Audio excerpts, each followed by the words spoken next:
kasih Bapak Surgawi untuk hari ini kalau kami boleh berkumpul di tempat ini untuk sama-sama mendengarkan firman-Mu. Silakan Roh Kudus berbicara kepada setiap kami, urapi setiap kami yang mendengarkan, sehingga kami bisa mengerti setiap firman yang Kau sampaikan bagi setiap kami. Dan biarlah firman ini boleh bertumbuh berkali-kali lipat dan membawa kerajaan Allah terjadi di muka bumi ini, dan kami menjadi satu kesatuan yang bisa menangkap visi Allah sendiri, menangkap isi hati Tuhan sendiri untuk setiap yang mendengarkan. Biarlah Indonesia boleh penuh dengan kemuliaan Tuhan. Terima kasih Tuhan, hanya di dalam nama Yesus kami siap mendengarkan firman-Mu. Silakan Roh Kudus bekerjalah, berkaryalah sebebas-bebasnya. Roh Kudus yang manis dan lemah lembut, bicaralah atas setiap kami. Hanya di dalam nama Yesus aku meteraikan firman ini, berbicaralah. Amin. Shalom semuanya, halo semua RTM dimanapun berada di seluruh Indonesia, bersama saya di webinar bulan Juli ini dengan Iren. Hari ini kita akan bawakan tentang Harvest Time dengan judul Domba di Tengah Serigala. Nah, Bapak Ibu Saudara semua, kalau kita bisa lihat di gambar ini ada langit dengan awan yang sangat cerah. Kita bisa lihat bahwa wow, alangkah indahnya ya, langit biru dengan awan. Dan kemudian kalau ini berganti menjadi awan gelap yang mulai banyak petir-petir terjadi di situ, kita akan segera tahu sebentar lagi kemungkinan besar akan turun yang namanya hujan. Bahkan semakin gelap awan itu, kita akan tahu hujan akan semakin deras di situ. Nah, firman Allah mengatakan di dalam Lukas 12 ayat 54 sampai 56, dikatakan Yesus berkata pula kepada orang banyak, apabila kamu melihat awan naik di sebelah barat, segera kamu berkata akan datang hujan, dan hal itu memang terjadi. Dan apabila kamu melihat angin selatan bertiup, kamu akan berkata hari akan panas terik, dan hal itu memang terjadi. Hai orang-orang munafik, rupa bumi dan langit kamu tahu menilainya, mengapakah kamu tidak dapat menilai zaman ini? Wow, kalau kita melihat zaman ini, kita akan mulai lihat sekitar kita apa yang sedang terjadi. Bapak Ibu Saudara semua, kalau kita flashback beberapa 5 tahun terakhir, kita mengalami masa di mana ternyata ada satu penyakit COVID di seluruh dunia terjadi, betul? Dan itu membawa kita berubah dari yang tadinya activity kita sehari-hari, kita ke kantor, kita ke sekolah dan seterusnya, kita melakukan aktivitas yang harus kita lakukan, pelayanan dan seterusnya, ternyata harus berhenti semuanya, dan mulailah dari situ kita aja sampai adanya online, lewat Zoom, pertemuan-pertemuan terjadi lewat Zoom dan seterusnya, sampai hari ini ada webinar secara online. Dan perubahan-perubahan besar terjadi beberapa tahun terakhir ini. Kalau kita bisa lihat, perang antara Rusia dengan Ukraine terjadi. Bahkan sekarang tidak hanya itu, Israel mulai perang dengan Palestina. So Bapak Ibu Saudara semua, peperangan terjadi.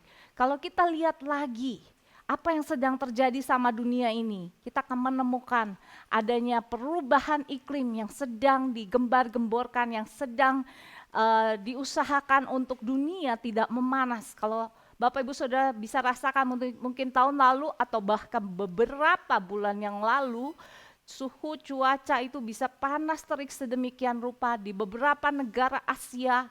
Kalau Bapak Ibu Saudara bisa baca, ada Thailand di situ, ada Vietnam dan seterusnya, negara-negara tetangga kita mengalami heat yang luar biasa sampai suhu sekitar 40 derajat Celcius lebih bahkan.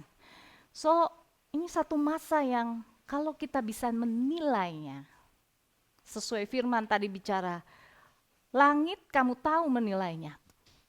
Mengapa kamu tidak dapat menilai zaman? Yuk kita mulai lihat apa sih yang terjadi di zaman ini. Dan kalau kita bisa lihat, wow, ternyata dunia memanas sekian derajat, dan Indonesia, puji Tuhan ya sampai hari ini dapat kasih karunia Tuhan yang besar dengan awan yang menutupi karena negara-negara tetangga kita, bahkan anak-anak sudah tidak bisa sekolah beberapa bulan yang lalu. Kalau kita bisa melihat zaman ini, firman Tuhan malah sudah katakan, yuk kita bisa menilai zaman ini. Apa yang sebenarnya sedang terjadi. Yuk kita lihat lagi ya. Lukas 21 ayat 10 sampai 11. Ia berkata kepada mereka, bangsa akan bangkit melawan bangsa, dan kerajaan melawan kerajaan, dan akan terjadi gempa bumi yang dahsyat, dan di berbagai tempat akan ada penyakit sampar dan kelaparan, dan akan juga terjadi hal-hal yang mengejutkan dan tanda-tanda dahsyat dari langit. Bukankah ini sudah beberapa kita lihat, Bapak Ibu Saudara semua? Ayat berikutnya Lukas 21 ayat 20 dikatakan, apabila kamu melihat Yerusalem dikepung oleh tentara-tentara, ketahuilah bahwa keruntuhannya sudah dekat.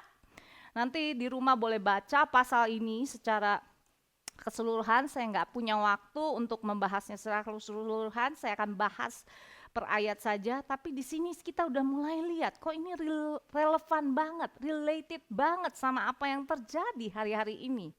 Lukas 21 ayat 25 dikatakan, dan tanda-tanda pada matahari, bulan, dan bintang-bintang, dan di bumi bangsa-bangsa akan takut dan bingung menghadapi deru dan gelora laut. Kemudian ayat 27, pada waktu itu orang akan melihat Anak Manusia datang dalam awan dengan segala kekuasaan dan kemuliaannya. Dan terakhir ayat 31, demikian juga jika kamu melihat hal-hal itu terjadi, ketahuilah bahwa kerajaan Allah sudah dekat. Bukankah beberapa tanda-tanda di atas sudah kita alami, bahkan sedang kita alami? Kalau kita bisa mengerti tanda-tanda zaman ini, sebetulnya apa yang Tuhan mau kita concern atau kita perhatikan di atas semua tanda-tanda yang sedang terjadi. Yuk kita boleh lihat ya, di Lukas 10 ayat 2 sampai 4. Katanya kepada mereka, tuaian memang banyak, tapi pekerja sedikit. Karena itu mintalah kepada tuan yang punya tuaian supaya ia mengirimkan pekerja-pekerja untuk tuaian itu. Pergilah, sesungguhnya aku mengutus kamu seperti anak domba di tengah serigala. Janganlah membawa pundi-pundi atau bekal atau kasut, dan janganlah memberi salam kepada siapapun selama di dalam perjalanan. Kalau Bapak Ibu Saudara semua merenungkan sejenak dari perkembangan zaman yang terjadi, kita sebetulnya akan menemukan kita sudah di permulaan dari akhir zaman. Dan oleh sebab itu kita harus aware sama ayat ini. Kita harus lihat ayat ini di Lukas 10 ayat 2 sampai 4. Kita akan bahas dalam versi AMP-nya supaya kita bisa lebih detail ya. Now after this, the Lord appointed 70 others and sent them out ahead of him, 2 by 2, into every city and place where he was about to go. Dia mengutus dua-dua ke tempat di mana dia rancangkan untuk pergi, murid-muridnya diutus oleh Tuhan. He was saying to them, the harvest is abundant. Nah, kita bicara harvest abundant, harvest itu apa sih? Musim, waktu untuk menuai. Waktu menuai ini dijelaskan di dalam versi AMP, dikatakan seperti ini, for there are many who needs to hear the good news about salvation. Harvest moment adalah waktu penuaian jiwa-jiwa, di mana jiwa-jiwa yang butuh mendengar tentang berita keselamatan, Injil, kabar baik ini, about keselamatan Tuhan, keselamatan yang hanya karena Kristus Yesus mati di kayu salib untuk menebus setiap dosa-dosa kita, sehingga yang percaya kepadanya tidak binasa, melainkan beroleh hidup yang kekal. Ini yang dinamakan harvest time. Di luar sana kalau Bapak Ibu Saudara semua bisa lihat di kotamu, di tempat di mana engkau berada, kau hitung, kau bisa lihat di Google berapa banyak orang Kristen. Dari orang Kristen berapa persen mereka yang betul-betul sungguh-sungguh mengenal Kristus. Dan kalau di sekeliling kita mereka belum mengenal Kristus, itu adalah bagian kita untuk melihat ini waktunya harvest time tiba. Ini waktunya penuaian besar-besaran harusnya tiba dan menjadi milik kita semua. Karena mereka membutuhkan Kristus. Karena tanpa Kristus tidak seorang pun akan selamat. So Bapak Ibu Saudara semua, kalau RTM tahun ini masuk ke harvest time, biarlah ayat ini betul-betul menjadi perenungan bagi kita semua, setiap kita. Karena Tuhan di sini dikatakan, but the workers, pekerja itu siapa? Workers ini dikatakan those available to proclaim the message of salvation are few. Orang yang bisa memberitakan Injil itu cuma sedikit.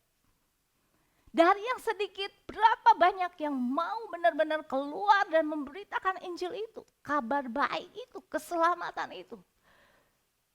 Kalau boleh kita renungkan dengan data untuk Indonesia. Indonesia, Christianity in Indonesia, gabungan mungkin Katolik and Protestan, total nggak akan lebih dari 7%.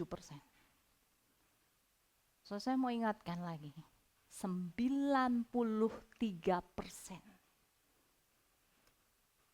orang-orang di bangsa dan negara kita akan terhilang.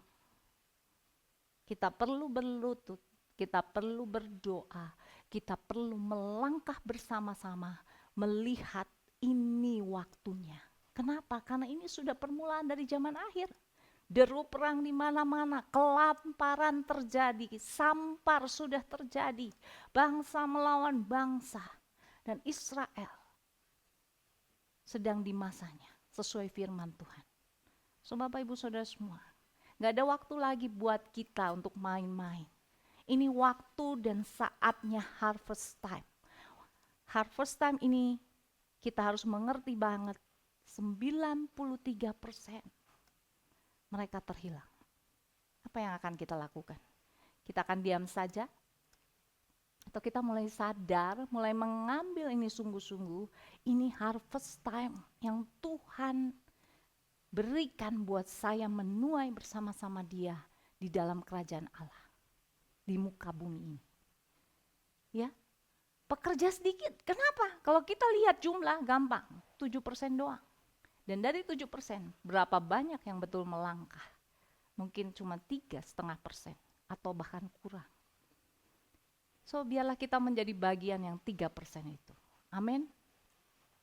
So kita lanjutkan bacanya ya. Therefore, karena itu, prayerfully, berdoalah sungguh-sungguh. Ask the Lord of the harvest to send out workers into his harvest. Berdoalah sungguh-sungguh untuk pekerja-pekerja boleh dikirimkan ke ladang penuaiannya Tuhan. Go your way, listen carefully. Pergilah, dengar baik-baik. I'm sending you out like lambs among wolves. Saya mengutus kamu seperti domba ke tengah serigala.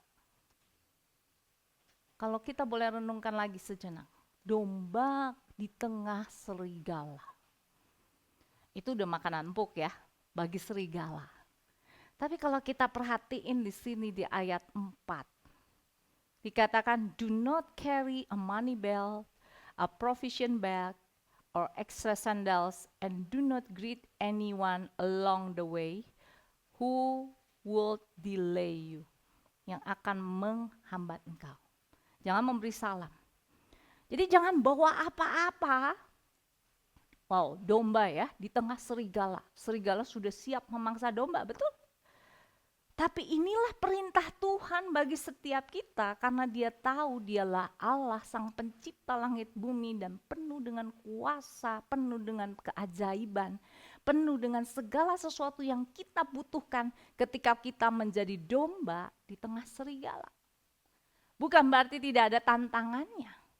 Karena of course serigala-serigala itu akan berusaha untuk memakan domba. Tapi ketahuilah justru di tempat itulah kita akan mengalami Tuhan. Di tempat itulah kita akan melihat Tuhan. Di tempat itulah kita akan mengerti tentang Tuhan. Di sini dikatakan jangan bawa apa-apa. Dan jangan memberi salam yang akan mendelay kamu. Jangan ketemu orang yang akan mendelay kamu. Kenapa?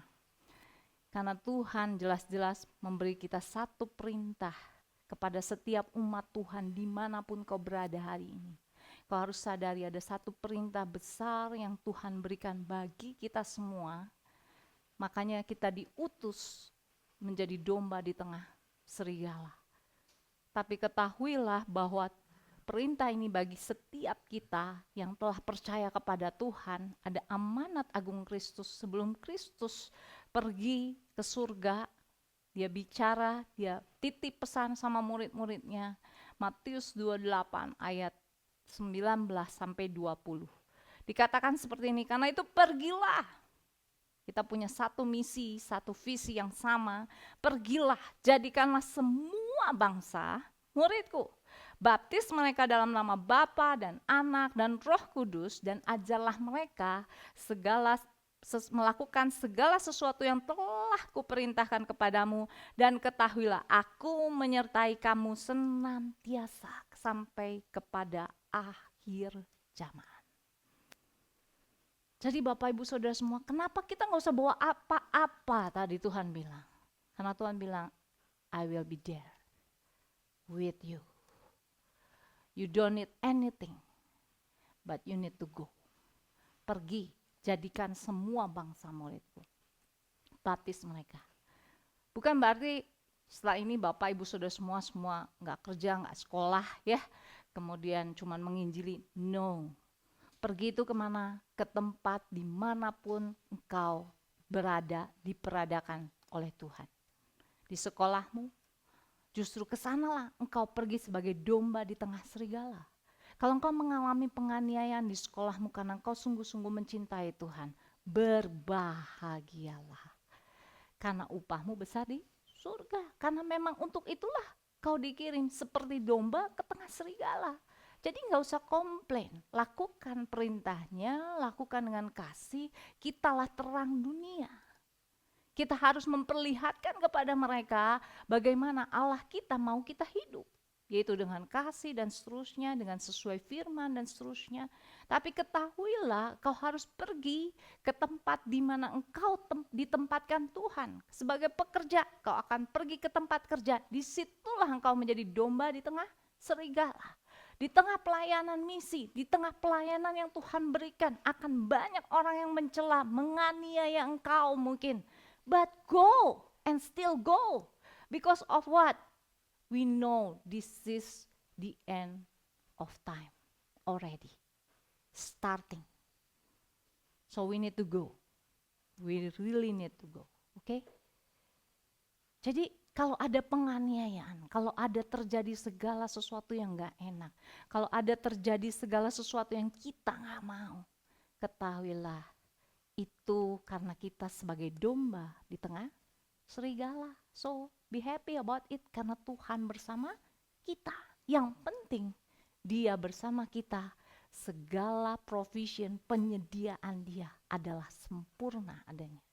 Tidak ada yang cacat. Sini saya mau quote sedikit, ini dari Mother Teresa. Ada puisi yang menurut saya menarik banget dan beliau saya percaya ketika menulis puisi ini karena beliau mengalami ya. Orang seringkali di sini dikatakan bersikap tidak masuk akal, tidak egois, tidak logis dan egois ya. Tetaplah maafkan mereka. Jika Anda baik hati, orang mungkin menuduh Anda egois dan memiliki motif tersembunyi, tetaplah bersikap baik. Jika Anda meraih sukses dan Anda akan mendapat beberapa teman palsu dan beberapa musuh sejati, tetaplah meraih sukses. Jika Anda jujur dan terus terang, orang mungkin akan menipu Anda, tetaplah jujur dan terus terang. Apa yang Anda bangun selama bertahun-tahun bisa dihancurkan seseorang dalam semalam. Tetaplah membangun. Jika Anda menemukan ketenangan dan kebahagiaan, mereka mungkin iri, tetaplah berbahagia. Kebaikan yang Anda lakukan hari ini, seringkali orang akan melupakannya besok. Tetaplah berbuat baik.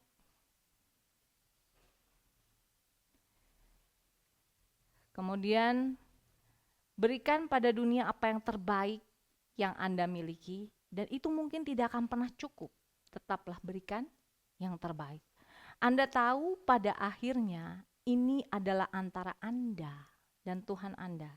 Ini sama sekali tidak ada kaitannya antara Anda dan mereka. So, Bapak Ibu Saudara semua, domba di tengah serigala. Kadang hal itu terjadi. Kita berbuat baik, tapi kita mungkin disalahartikan. Kita lakukan yang maksimal, kita masih mungkin disalahartikan. Let's keep doing it, oke? Nah, dari sini saya mau bahas ini. Kenapa kita lakukan tugas pelayanan kita? Kenapa kita lakukan amanat agung Kristus? Selain kita tahu ini permulaan akhir zaman, begitu banyak orang, tadi 93% orang yang tidak mengenal Kristus, yang butuh mengenal Kristus. Selain itu, Alkitab bicara tentang ada 2 tahta yang akan kita hadapi sama-sama. Di Wahyu 20 ayat 11 sampai 15, ini diceritakan tentang seperti ini. Wahyu 20 ayat 11. Lalu aku melihat suatu tahta putih yang besar dan Dia yang duduk di atasnya. Dari hadapannya lenyaplah bumi dan langit, tidak ditemukan lagi tempatnya. Dan aku melihat orang-orang mati besar kecil berdiri di hadapan tahta itu, lalu dibuka semua kitab dan dibuka juga sebuah kitab lain, yaitu kitab kehidupan. Dan orang-orang mati dihakimi menurut perbuatan mereka berdasarkan apa yang tertulis di dalam kitab itu. Wahyu 20 ayat 15 dikatakan, dan setiap orang yang tidak ditemukan namanya tertulis di dalam kitab kehidupan itu, ia dilemparkan ke dalam lautan api. Jadi kita bisa lihat di sini ada tahta putih yang besar, di mana satu hari nanti semua besar kecil tua muda itu akan berdiri dihakimi. Dan di situ akan ada kitab kehidupan. Dan bagi kita yang telah mempercayai Kristus bahwa Dia mati di kayu salib buat setiap kita, Dia tebus dosa kita, kita disucikan oleh karena darahnya, maka nama kita akan ditulis di kitab kehidupan ini. So, kita ditemukan di dalam kitab kehidupan ini anugerah besar karya salib Kristus. Amin, yang sudah kita nikmati, yang harus kita beritakan bagi banyak orang. Namun ada satu ayat lagi kalau kita mau pelajari di firman Tuhan di 2 Korintus 5 ayat yang ke-9 sampai ke-10. Ini bicara bukan tahta putih yang besar, tapi tahta pengadilan Kristus. 2 Korintus 5 ayat 9 di sini Paulus yang menceritakan, sebab itu kami juga berusaha baik kami diam di dalam tubuh ini maupun kami diam di luarnya, supaya kami berkenan kepadanya, sebab kita semua harus menghadap tahta pengadilan Kristus, supaya setiap orang memperoleh apa yang patut diterimanya sesuai dengan yang dilakukannya dalam hidupnya ini, baik ataupun jahat. Jadi Bapak Ibu Saudara semua, kalau kita bisa balik ke sini, kita bisa lihat ternyata Alkitab ada bicara 2 tahta yang akan kita sama-sama hadapi waktu kita ketemu Tuhan. Yang pertama adalah tahta putih yang besar di Wahyu, di mana kitab kehidupan dibuka dan dilihat apakah nama kita tertulis di dalamnya. Dan bagi setiap orang yang mengenal Kristus, nama kita sudah tercatat di situ. Dan kita bersyukur ini adalah kasih karunia terbesar waktu kita hidup di muka bumi ini. Ini adalah gift terbesar dari Tuhan kita, di mana Kristus mati buat kita. Dan nama kita ditulis secara langsung. Tapi ada tahta pengadilan Kristus di 2 Korintus 5 ayat 9 sampai 10. Di mana di situ dikatakan ada upah yang akan diberikan dan pekerjaan yang kita lakukan di dalam Kristus.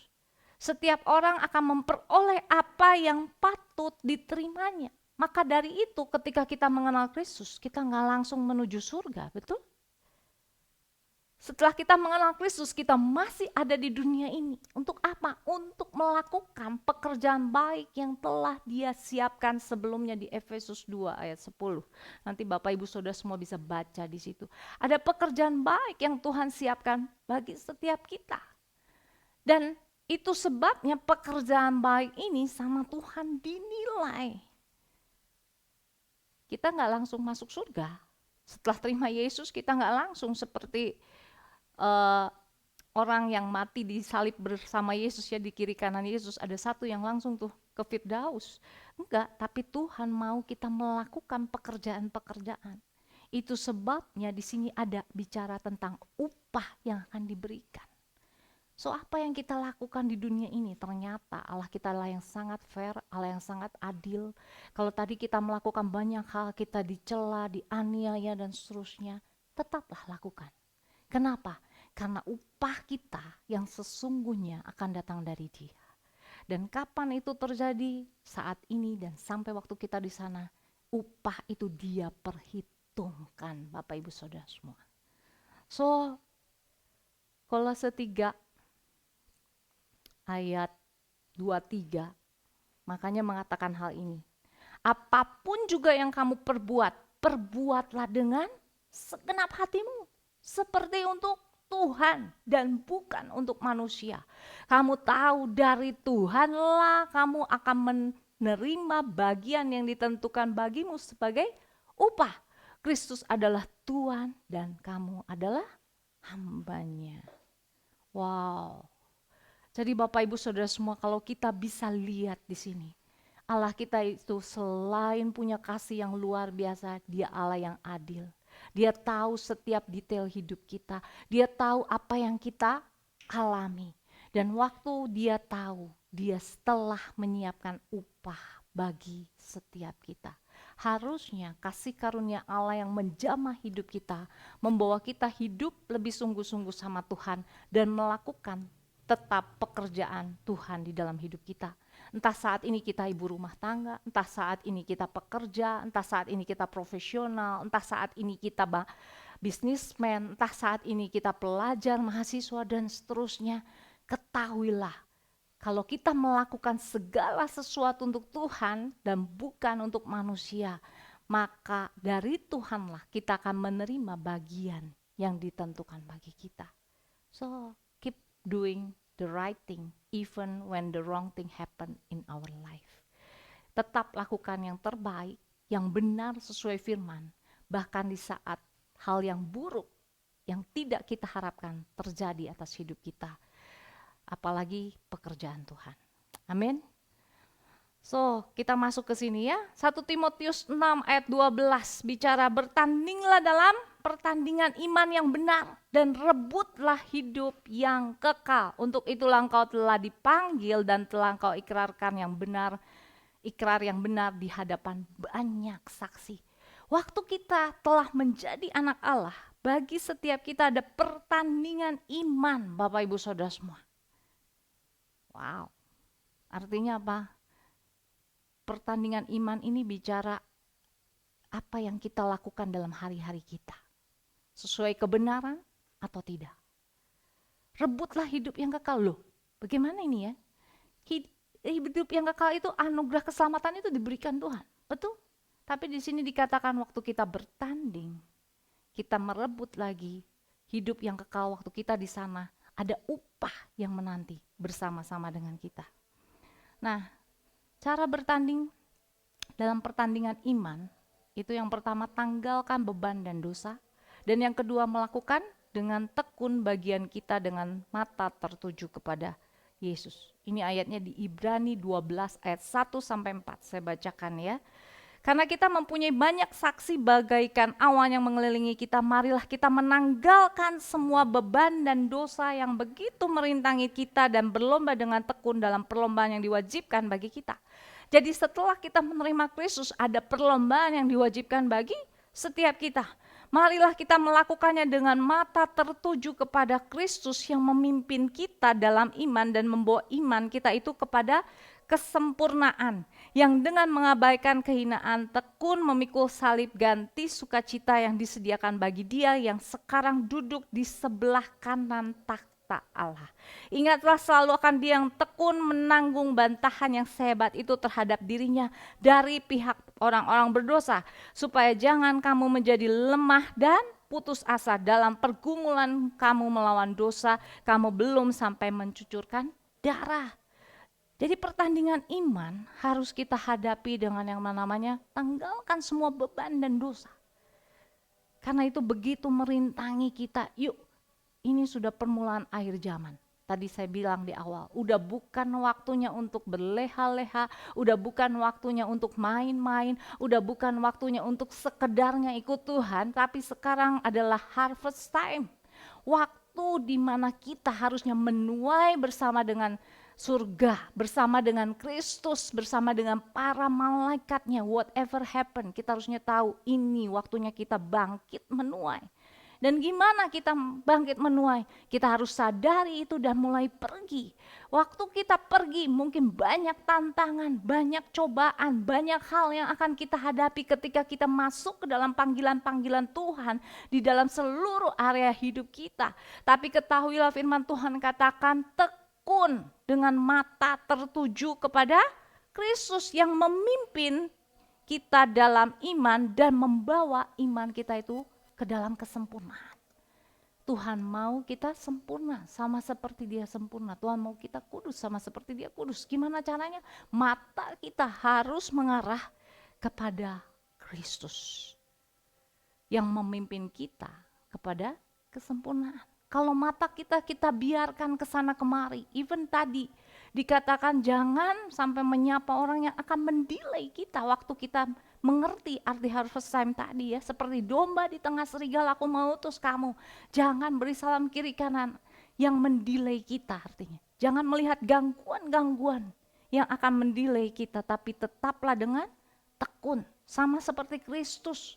Waktu Dia mau disalib, Tuhan kita sempat depresi loh, bukannya enggak. Jadi kalau Bapak Ibu Saudara semua ngalamin stres, ngalamin depresi, itu hal yang wajar. Karena Tuhan kita juga mengalami hal itu. Ada di sini yang saking depresinya sudah berpeluh darah? Saya rasa belum ya. Jadi jangan khawatir ketika Bapak Ibu Saudara semua mengalami depresi, datang sama Tuhan. Sama seperti Yesus mencontohkan pada kita semua untuk datang sama Tuhan. Dia berdoa saat itu. Dia sediakan waktu bersama Bapaknya. Dia berdoa, dia berseru kepada Tuhan. Kalau boleh cawan ini lalu. Tapi bukan kehendakku, melainkan kehendakmu. Karena apa? Tadi Tuhan bilang ketika engkau diutus sebagai domba ke tengah serigala, jangan bawa apapun. Kenapa? Aku akan menyertai engkau. Ketika kita melakukan pekerjaan Tuhan sesuai kehendak Tuhan, maka penyertaan Tuhan itu akan ada bersama kita. Bapak Ibu Saudara semua, kalau bicara penyertaan, mungkin Bapak Ibu Saudara semua terdengar klise, tapi saya mau bicara. Penyertaan itu artinya apa? Dia berjalan bersama-sama dengan kita. Saya ulangi. Yang namanya penyertaan adalah Dia berjalan bersama-sama dengan kita. Artinya apa? Artinya kita gak pernah sendirian. Artinya segala yang kita alami dan kita rasakan, Dia juga rasakan. Dia sama-sama kita kan? Kita di padang gurun, Dia ada di padang gurun loh. Artinya apa? Dia selalu ada dan tidak pernah meninggalkan kita. Apapun kebutuhan kita, apapun yang kita perlukan, Dia sudah tahu. Apapun yang kita rasakan, Dia juga merasakan. Karena itu jangan khawatir, Allah pencipta langit bumi, Allah semesta, Allah yang berdaulat penuh, Allah yang penuh dengan kekuasaan, itu jalan bersama-sama saudara dan saya. Kalau kita masuk ke dalam apa yang menjadi rancangan Tuhan, kalau kita masuk ke dalam apa yang menjadi kehendak Tuhan, Dia bersama-sama dengan kita. Artinya apa? Tidak ada satu hal pun yang lebih besar yang tidak bisa dikalahkan ketika kita bersama dengan Tuhan. Maka dari itu firman Tuhan dikatakan ya, pencobaan yang kita alami adalah pencobaan di Yasa tidak melebihi kekuatanmu, dan pada waktu kamu dicobai, aku telah menyiapkan jalan keluarnya. Jadi jalan keluarnya ada di mana? Even Tuhan kita datang sama Bapaknya. Cuman kita perlu banget menyadari hal ini dan datang sama Dia di setiap waktu, di setiap momen, di musim-musim, apalagi di musim permulaan akhir zaman ini. Amin. So, itu sebabnya Paulus bicara seperti ini. Dalam hidupnya, saya sangat respect sama yang namanya Rasul Paulus. Dia salah satu rasul yang menurut saya luar biasa banget ya. Banyak mematikan dirinya, pastinya manusia lamanya dan seterusnya. Dia salah satu yang saya kagum banget. Dia bicara seperti ini, mengenai diriku, darahku sudah mulai dicurahkan sebagai persembahan, dan saat kematianku sudah dekat. Aku telah mengakhiri pertandingan yang baik, aku telah mencapai garis akhir, dan aku telah memelihara iman. So, bagi setiap kita yang mengerti ada pertandingan iman, jadi kita begitu terima keselamatan, kita bersyukur, kita mengerti hal ini, ada kabar sukacita yang harus kita beritakan, ada pertandingan iman yang kita masing-masing harus jalani.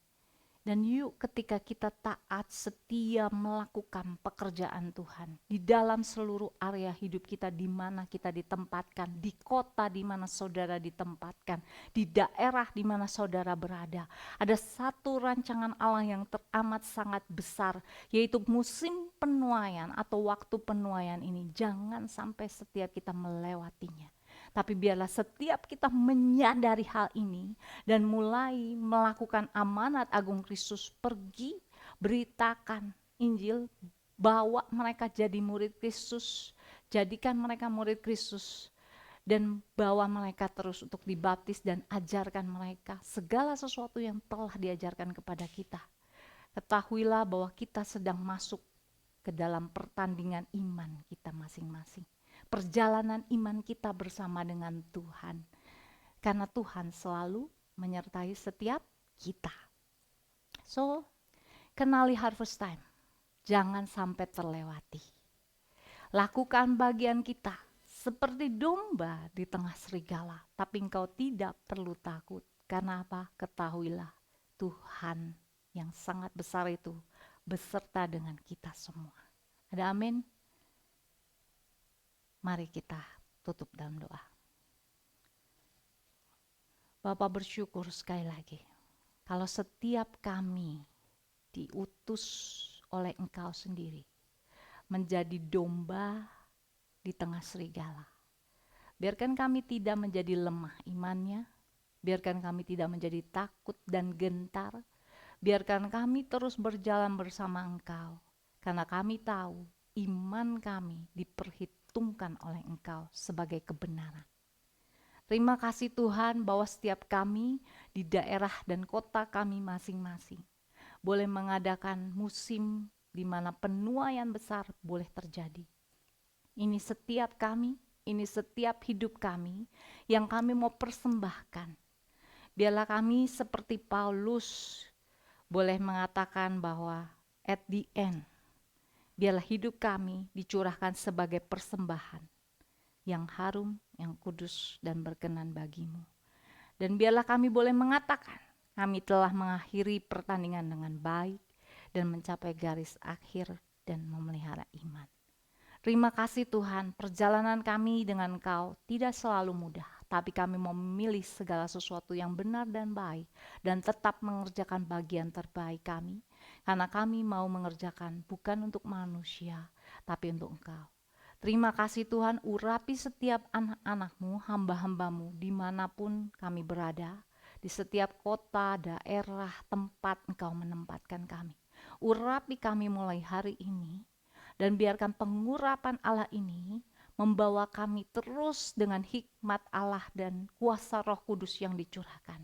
Kami akan pergi memberitakan Injil, kabar kesukaan, kabar baik ini. Dan kami akan pergi menumpangkan tangan atas orang sakit, dan orang sakit itu akan sembuh. Dan kami akan mengusir setan-setan Tuhan, sehingga mereka dilepaskan semua dari ikatan-ikatan yang mengikat mereka selama ini.